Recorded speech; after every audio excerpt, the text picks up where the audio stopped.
Welcome to Bad to Best, where I show you how to improve your filmmaking one mistake at a time.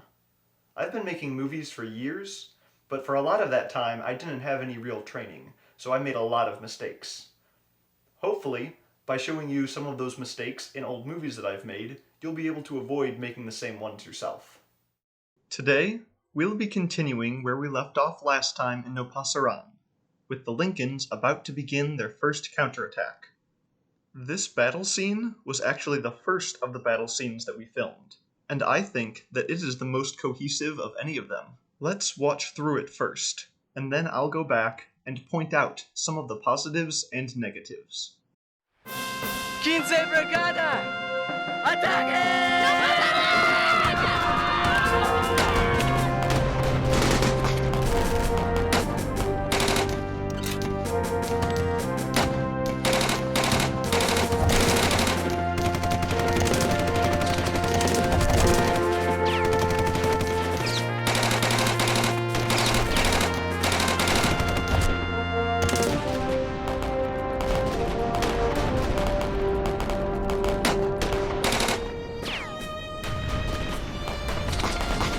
Push forward!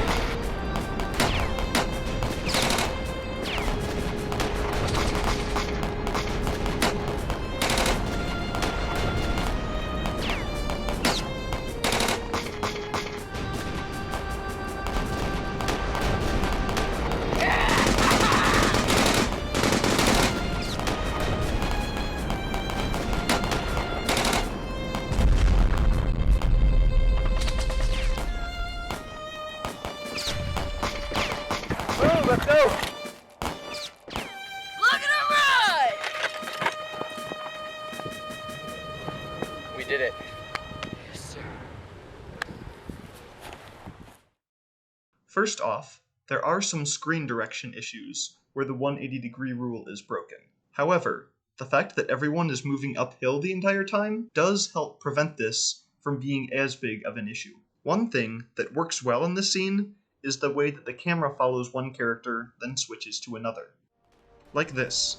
We follow Captain Morris here, then cut to a wider shot that still shows him, before zooming into Major Roberts. We then follow Major Roberts,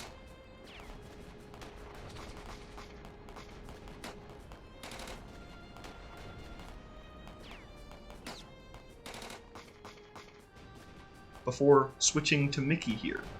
Even though some of these cuts break screen direction, by flowing from one character to another, we still get a sense of momentum and can keep track of what all the major players in the scene are doing.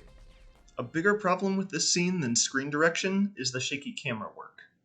If you're going to be doing handheld camera as I did here, you need to be very careful in how you move.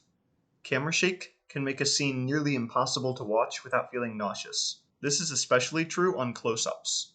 Wide shots can be a bit shaky without it being as big of an issue, but on close-ups, camera shake is far more distracting. If you can afford specialized equipment such as a gimbal or Steadicam rig, then use them to cut down on the shakiness. If not, then practice moving smoothly with the camera. Practice it a lot. Having a second person to help guide you so you don't trip or run into anything while keeping the camera steady could be helpful as well. In this next scene, a Spanish general and a Russian advisor are discussing their battle plans. Let's talk about double casting again. In this scene, I became a new character by wearing glasses, drawing on a fake mustache, and lowering my voice's pitch in editing. You're in Murata, what is that? Some militia brigade, send them. The actor playing Major Roberts did the same thing, but also did a Russian accent. While some of the other moments of double casting are less noticeable, this one is just laughably bad. Every time I watch this scene, I have to struggle not to laugh. If we strike now, they're still weak. If we let them bring more troops across the river, we're done. We need more time, though. We must have at least 2 hours to prepare. We're taking it so seriously, but it is so clear that we are the same people. Oh well.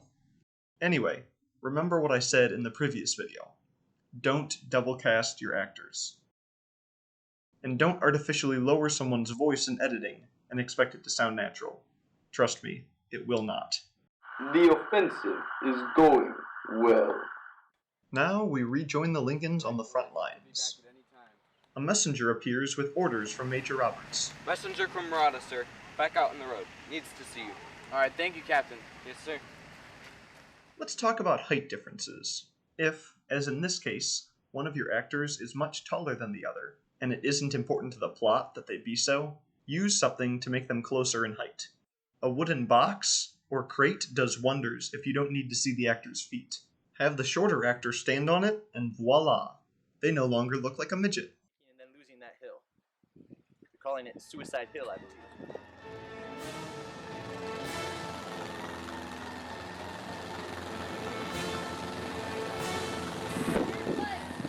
Cars are there. Find out in a minute. Now comes what is probably the cringiest line in the whole film.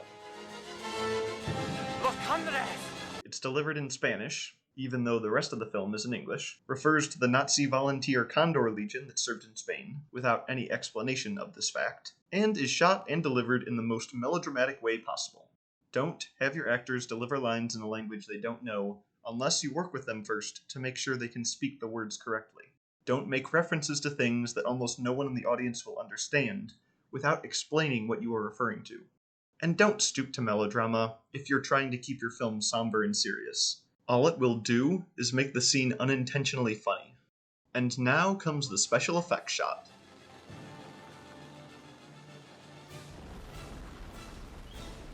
As a bazillion bombs drop directly onto the two characters, you would expect they would be completely pulverized.